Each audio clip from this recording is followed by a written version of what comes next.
같이 하나님 말씀 보시겠습니다. 여호수아 3장 1절부터 4절입니다. 여호수아 3장 1절부터 4절 제가 읽겠습니다.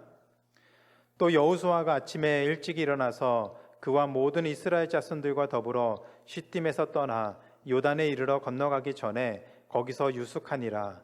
사흘 후에 관리들이 진중으로 두루 다니며 백성에게 명령하여 이르되 너희는 레위 사람 제사장들이 너희 하나님 여호와의 언약궤에 매는 것을 보거든 너희가 있는 곳을 떠나 그 뒤를 따르라. 그러나 너희와 그 사이 거리가 2000규빗쯤 되게 하고 그것에 가까이 하지는 말라. 그리하면 너희가 행할 길을 알리니 너희가 이전에 이 길을 지나보지 못하였음이니라 하니라. 아멘.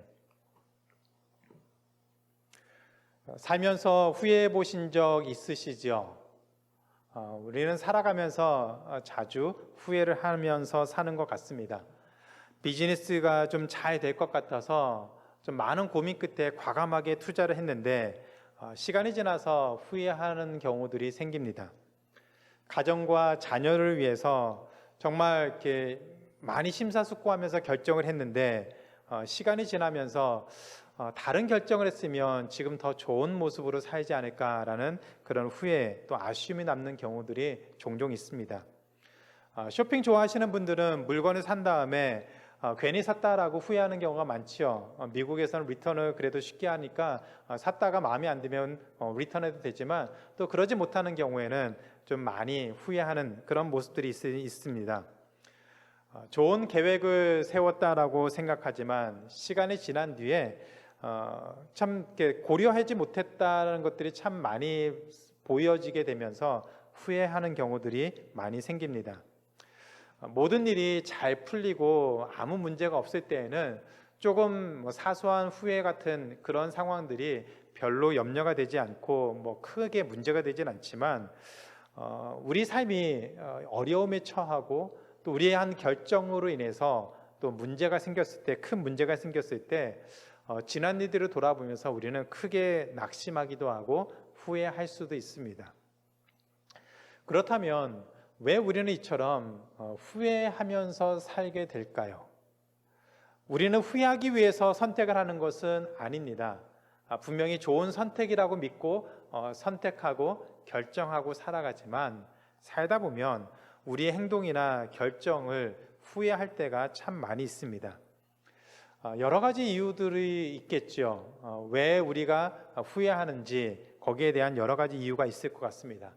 좋은 계획을 세웠지만 좀 노력이 부족하고 의지가 부족해서 우리가 원하는 어떤 결과를 얻지 못해서 후회하는 경우도 있습니다. 아니면 좋은 계획이고 정말 좋은 플랜이지만 시기가 잘 맞아떨어지지 않아서 우리가 원하지 않은 그런 결과를 얻어서 후회가 될 때도 있습니다. 그러나 이보다 더 근본적인 문제가 있습니다. 우리가 왜 후회하면서 살 수밖에 없는가 하는 점에서 보다 근본적인 문제가 있습니다. 우리 중 그 누구도 당장 내일 어떤 일이 일어날지 아무도 모르기 때문입니다. 우리 중 그 누구도 당장 내일 우리에게 어떤 일이 일어나는지 아무도 모르기 때문에 우리가 한 결정에 대해서 우리는 후회할 수밖에 없는 삶을 살 수가 있습니다. 매일 똑같은 사람들을 만나고 똑같은 일을 하고 똑같은 곳에서 생활하는 것처럼 보일 수는 있지만 세상은 예상치 못한 곳으로 흘러가고 우리의 삶은 매일 똑같은 삶이 아닙니다. 좋은 계획을 세웠고 좋은 결정을 내리려고 하지만 늘 우리가 예상하지 못했던 상황들을 만날 수밖에 없고 그로 인해서 우리의 계획이 틀어질 수밖에 없는 상황들을 부딪히게 됩니다. 그래서 생각지도 못한 결과들을 얻게 되죠. 코로나 팬데믹도 마찬가지입니다. 우리는 코로나 팬데믹 같은 이런 상황들을 한 번도 생각해 보지 못했습니다. 그리고 우리는 어떤 결정을 하고 지금 이 상황을 살아가고 있습니다. 전혀 생각지 못했던 그런 상황에 처했고 이제는 모든 상황이 코로나 전과 이후가 너무나도 다를 정도로 많이 변했습니다. 이처럼 우리 삶 가운데 어떤 일이 생길지도 모른 채 하루하루 살아가는 삶이 우리가 살아가는 인생이 아닐까라는 생각을 해봅니다. 앞으로 일어날 일을 미리 알 수 있다면 아마도 다른 선택을 할 수 있었을 텐데 하는 그런 아쉬움, 또 그런 염려를 하면서 살아가는 것이 어쩌면 우리의 인생이 아닐까 생각을 해봅니다. 만약 앞으로 어떤 일이 생길지 모른다면, 우리가 살아가면서 우리가 어떤 상황에 처할지 모른 채 살아가야 한다면 어떻게 사는 것이 잘 사는 것일까요?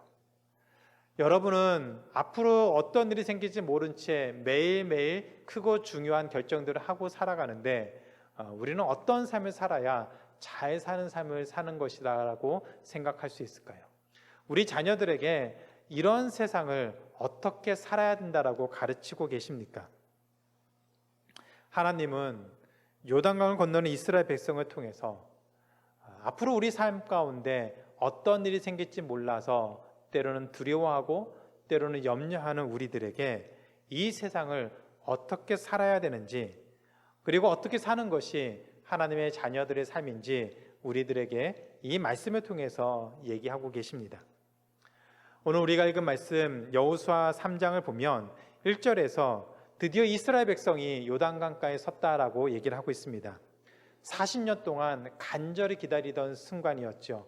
광야 40년 동안 드디어 가고 싶었던 이 요단강을 그렇게 기다리면서 걸어왔습니다. 그리고 드디어 이 약속의 땅을 바라보고 있는 이 요단강가에 섰습니다. 아마 약속의 땅을 바라보면서 지난 많은 시간들이 주마등처럼 지나갔을 것 같습니다.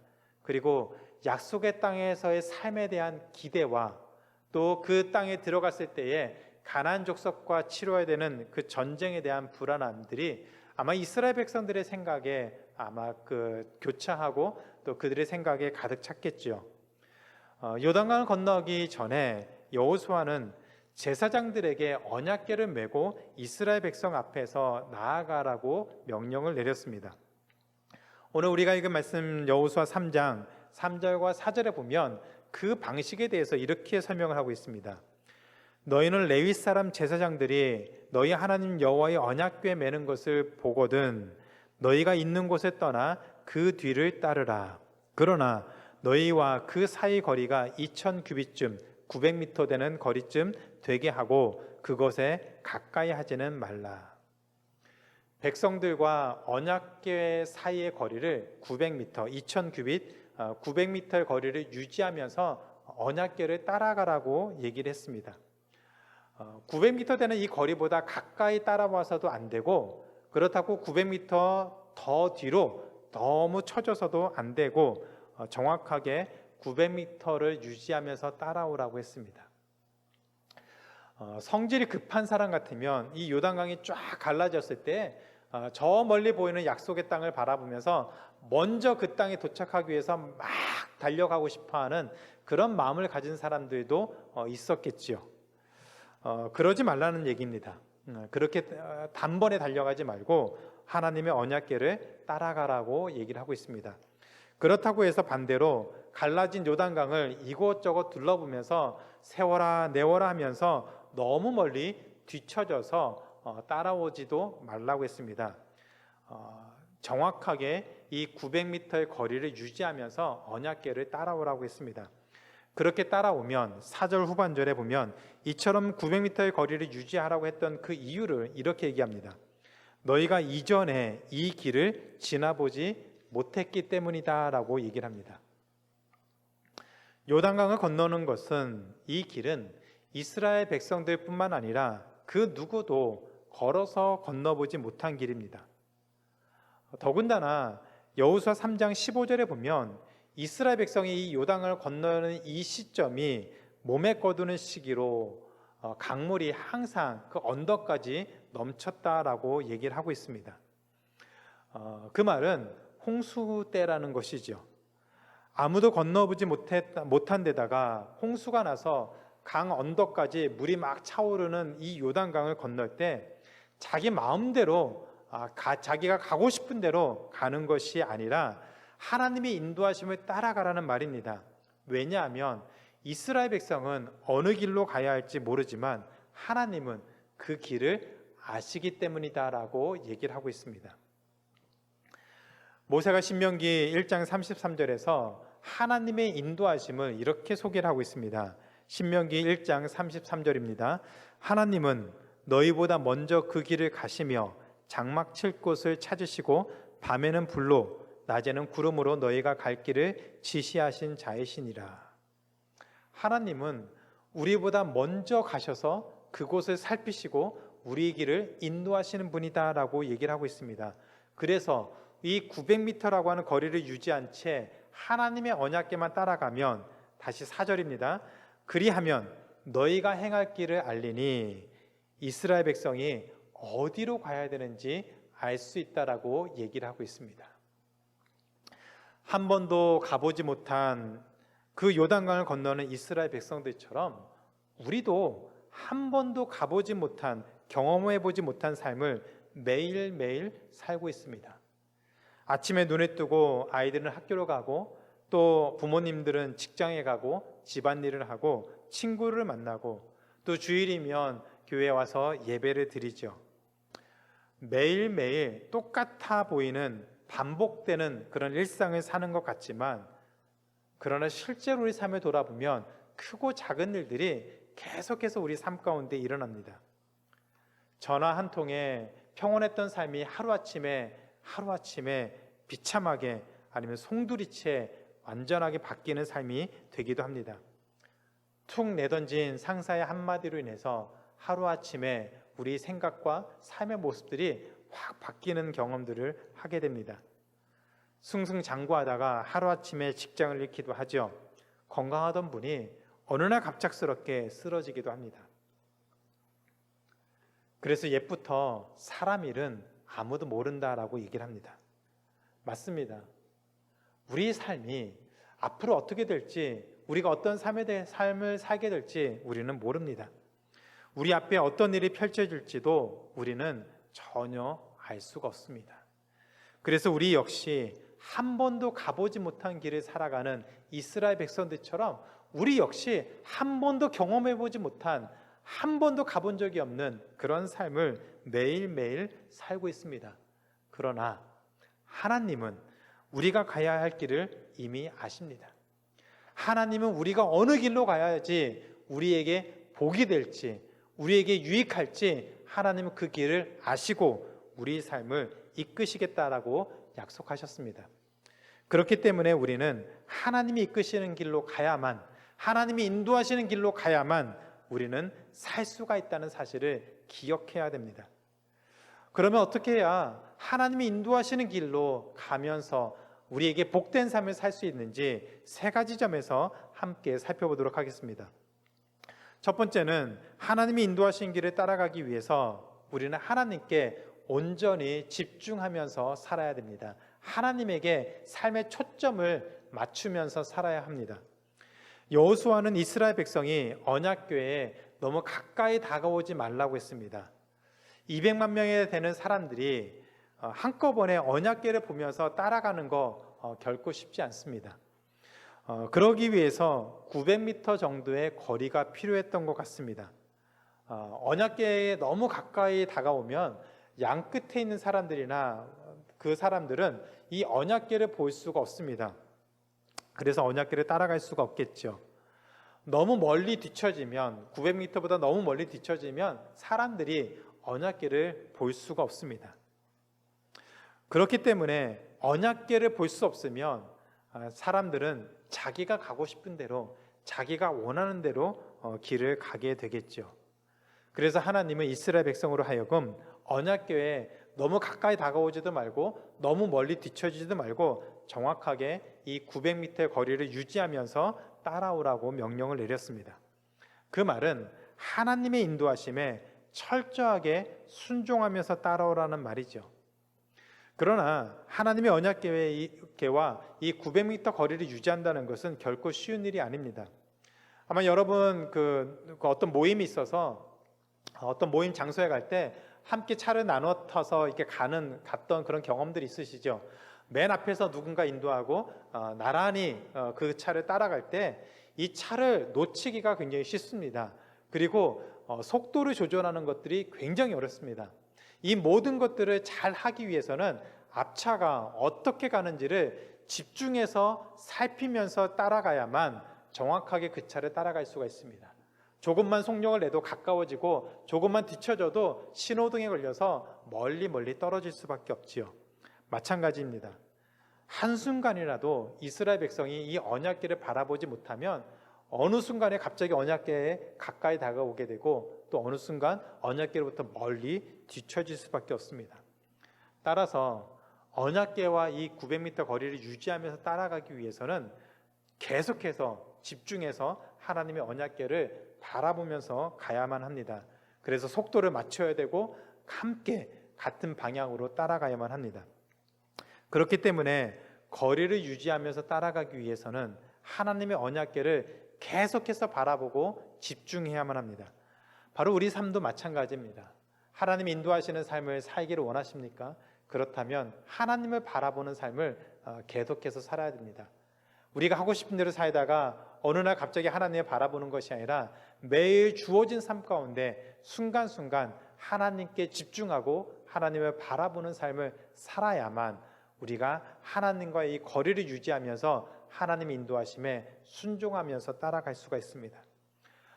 참 쉽지 않습니다. 그러나 이런 삶을 사는 사람은 하나님이 인도하시는 길을 갈 수 있는 그 복을 누릴 수가 있다는 사실을 기억하시기 바랍니다. 그래서 저는 한 분 한 분이 우리에게 주어진 모든 삶을 살아갈 때에 이 언약궤를 보면서 따라가는 이스라엘 백성들처럼 하나님을 바라보면서 매 순간순간 따라가는 하나님의 귀한 자녀의 삶이 되기를 주님의 이름으로 축원합니다. 두 번째는 이스라엘 백성이 이 언약궤를 따라가는 삶은 삶의 주도권을 하나님께 드리며 살아가는 삶을 요구한다는 것을 기억해야 됩니다. 삶의 주도권을, 우리 삶의 주도권을 하나님께 드리면서 살아가야 우리는 하나님을 따라가는, 하나님의 인도하심을 따라가는 삶을 살 수가 있습니다. 이스라엘 백성이 하나님의 언약궤와 그 거리를 유지하면서 따라가는 모습은 결국 삶의 주도권을 누가 가지고 있느냐 하는 문제를 우리에게 보여줍니다. 내 인생의 주인이 누구인가? 내 인생의 모든 그 페이스를 누구에게 맞추고 따라갈 것인가 하는 점을 우리에게 얘기를 하고 있습니다. 누가 가라고 하면 갈 것이고 누가 멈추라고 하면 멈출 것인가? 누가 왼쪽으로 가라고 하면 왼쪽으로 가고 누가 오른쪽으로 가라고 하면 오른쪽으로 갈 것인가? 그 결정을 누가 내릴 것인가? 한 선배 목사님이 페이스북에 이런 글을 남겼는데 많은 공감이 되었습니다. 아무 계획도 세우지 않고 하나님의 인도하심을 기다린다는 것은 참 힘들다. 참 어렵다. 자녀를 키울 때에도 부모 생각대로 아이들이 따라오지 않으면 실망이 크고 속상하시죠. 계획한 대로 일이 진행되지 않으면 초조하고 불안해합니다. 뭔가 하지 않으면 망할 것 같고 다 빼앗길 것 같고 그래서 마음이 분주하죠. 그래서 묵묵히 하나님의 인도하심을 따르기보다는 내가 무엇인가를 계획하고 내가 무엇인가를 하고 분주하게 움직여야만 살 수 있을 것이라고 생각합니다. 그래서 그렇게 살다 보면 삶에 치이고 또 분주하다 보면 때로는 기도하는 것조차 잊어버리고 살 때가 참 많이 있습니다. 실제로 많은 그리스도인들이 하나님의 인도하심을 순종하면서 따라가는 것을 참 힘들어하는 것을 보게 됩니다. 예를 들어서 열심히 기도는 하는데 하나님의 뜻을 구하면서 그 뜻 가운데 행하기보다는 내가 세운 계획, 내가 하고 싶은 일, 그것을 위해서 하나님께 쭉 나열하고 하나님의 그 소원을 들어주시기를 기대하지요. 알라딘의 램프에 나오는 지니처럼 램프를 몇 번 문지르는 그 정도의 정성과 노력과 하나님께 드리는 그 수고면 하나님이 우리의 소원을 들어주기를 우리는 기대합니다. 하나님의 인도하심을 믿고 따라가는 것보다는 우리가 우리 인생의 주인이 되어서 우리의 것을 결정하고 우리가 원하는 대로 살고 싶어하는 것이 솔직하게 말하면 우리의 삶의 모습 아닙니까? 만약 그런 삶을 산다면 굳이 하나님을 바라볼 필요가 없겠죠. 세상 사람들이 그렇게 살고 있지 않습니까? 세상 사람들은 삶의 주도권을 자기가 가져야 된다라고 그렇게 믿고 그렇게 살아갑니다. 그렇게 사는 것이 잘 사는 것이다라고 얘기를 하죠. 자기가 원하는 것을 누군가의 도움을 받지 않고 자기 힘으로 스스로 그 노력으로 열심으로 이룬다면 그것을 세상 사람들은 성공이라고 얘기를 합니다. 그러나 하나님의 자녀인 우리는 세상 사람들처럼 살아가서는 안 되죠.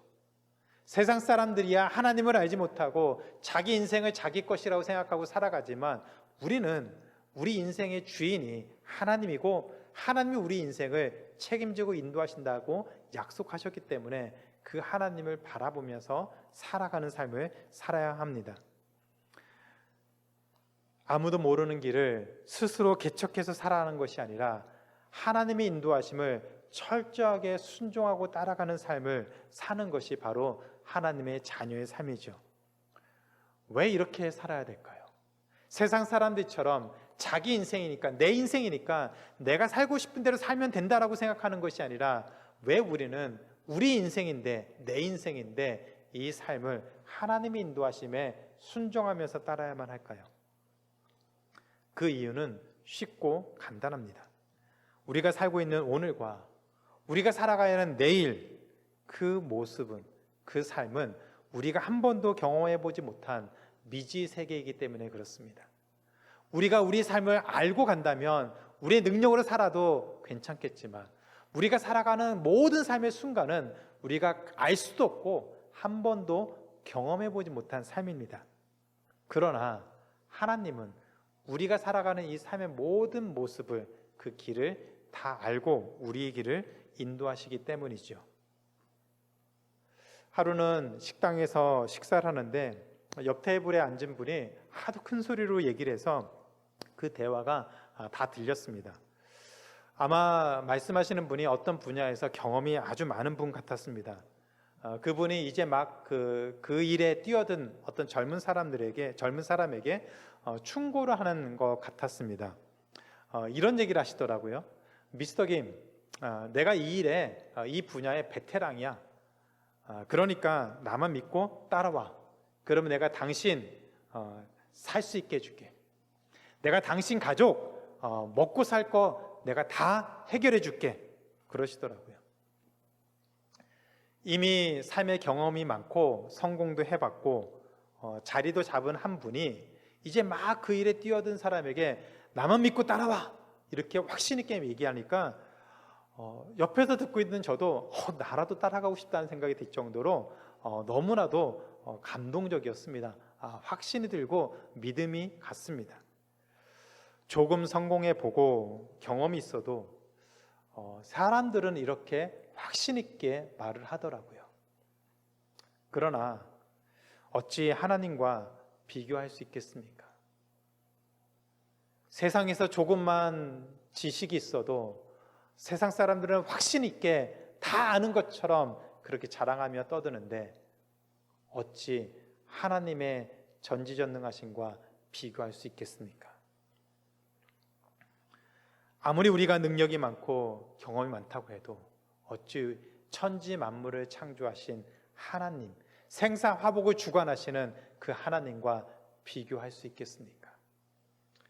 우리의 모든 길을 아시는 하나님, 그 하나님을 바라보시면서 우리에게 주어진 삶을, 그 하루하루의 삶을 살아가 보지 않으시겠습니까? 우리가 알 수 없는 그 길을 우리의 능력과 힘을 의지하면서 살아가는 것이 아니라 우리의 모든 길을 아시는 그 하나님을 바라보시면서 믿으면서 살아가는 모두의 삶이 되기를 주님의 이름으로 축원합니다. 세 번째로 하나님을 따라가기 위해서 우리는 말씀을 읽고 기도하는 삶을 살아야만 합니다. 우리 삶이 참 고단하죠. 삶은 참 고단합니다. 세상은 매일 바뀝니다. 하루에 많은 일들이 우리 주변에서 우리 삶 가운데 생깁니다. 코로나 팬데믹으로 인해서 우리는 한 번도 경험해보지 못했던 새로운 세상을 지금 살고 있습니다. 어쩌면 당장 올해 어떤 일이 생길지도 모르고 도대체 무엇을 해야만 할지도 모른 채 주어진 삶을 살아가죠. 당장 우리 가정에 어떤 일이 생길지도 모릅니다. 우리가 이런 세상을 최선을 다해서 살면, 열심히 노력해서 살면 우리 삶이 나아질까요? 다른 사람들 잠잘 때 자지 않고 다른 사람들 먹을 때 먹지 않고 아껴가면서 그렇게 수고하고 노력하면 잘 살 수 있을까요? 도대체 얼마나 노력해야 잘 살 수 있을까요? 그런데 중요한 것은 아무도 그런 삶을 장담할 수 없다는 것입니다. 그러나 우리 힘으로, 우리 능력으로 이 세상을 살 수 없음을 인정할 때 비로소 우리는 우리가 가야 되는 그 길을 찾을 수가 있습니다. 이상하죠? 우리 힘으로 살 수 있을 때 우리가 가야 되는 그 길을 찾을 수 있는 것이 아니라 우리 힘과 우리 능력으로, 우리 지식으로 아무것도 할 수 없음을 우리가 철저하게 인정할 때 비로소 우리는 어떤 길로 가야 되는지 그 길을 찾을 수가 있습니다. 왜냐하면 우리가 우리 연약함을 인정할 때 비로소 우리는 하나님을 찾을 수밖에 없고, 우리가 하나님을 찾으면, 하나님께 묻고 물으면 하나님은 우리가 어떤 길로 가야 될지 우리에게 그 길을 알려주시기 때문입니다. 잠언 3장 5절 6절에 이런 말씀이 있죠. 솔로몬이 이렇게 얘기를 합니다. 너는 마음을 다하여 여호와를 신뢰하고 내 명철을 의지하지 말라. 너는 범사에 그를 인정하라. 그리하면 내 길을 지도하시리라. 범사에 내 그를 인정하라. 영어 성경은 이렇게 되어 있습니다. In all your ways acknowledge him. 우리가 살아가는 모든 삶의 순간 속에서 하나님이 계심을 알고 있어라. 하나님이 우리와 함께하고 있는 이 사실을 분명히 인식하면서 살아야 된다라고 얘기를 합니다.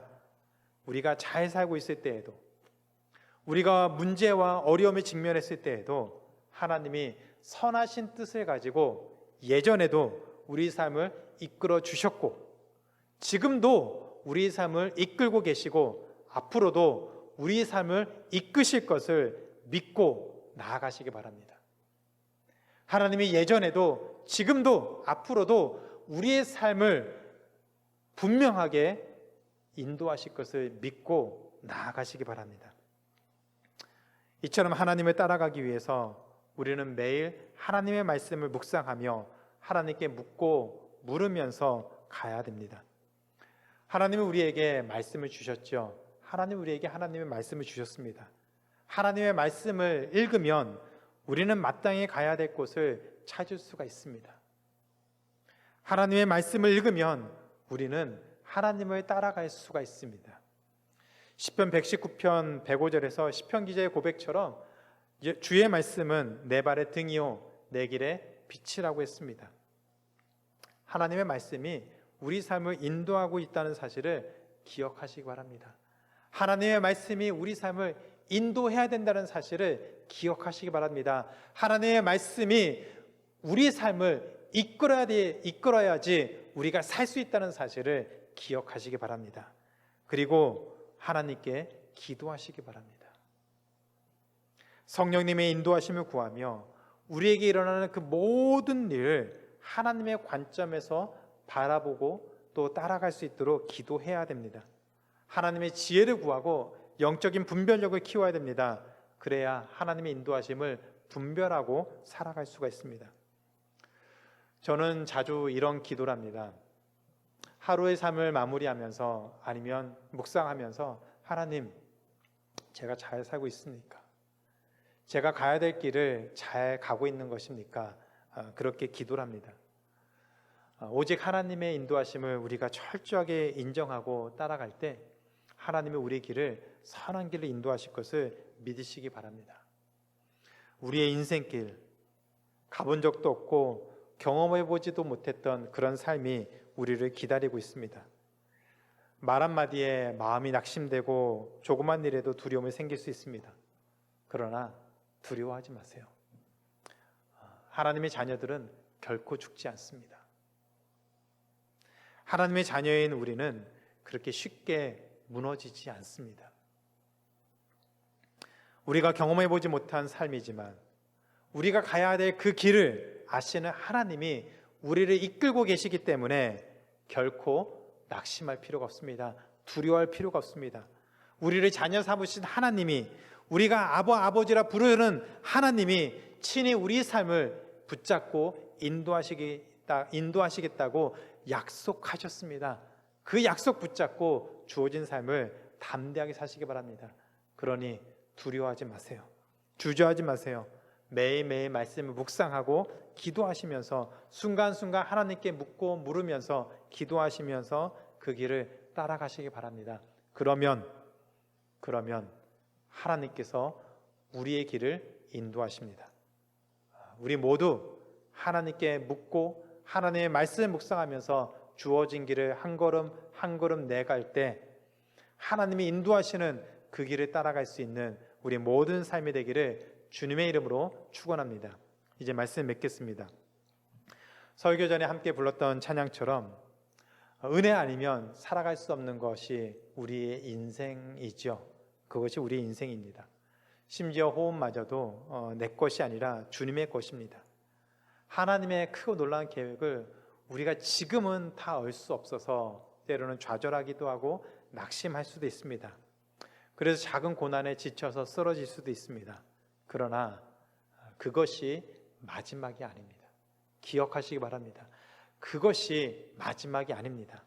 하나님은 우리를 절대로 포기하지 않으십니다.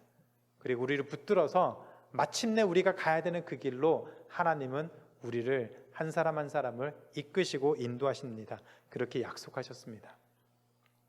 이스라엘 백성이 하나님의 언약궤를 바라보면서 묵묵히 따라갔던 것처럼 우리 인생을 향한 하나님의 크고 놀라운 뜻이 인도하심이 무엇인지 하나님을 바라보시면서 묻고 물으면서 하루를 시작하시고 그리고 하나님을 바라보시면서 주어진 삶을 사는 우리의 삶이 되기를 주님의 이름으로 축원합니다. 이제 예배를 마치면 우리 앞에 많은 도전이 놓일 겁니다. 우리의 모든 삶 가운데 여러 가지 도전에 부딪힐 때마다 하나님을 바라보시기 바랍니다. 그리고 그리스도인으로서 결정하시기 바랍니다. 그리고 구별되어서 하나님의 자녀로 이 땅을 살 수 있는 우리 한 분 한 분의 삶이 되기를 주님의 이름으로 축원합니다.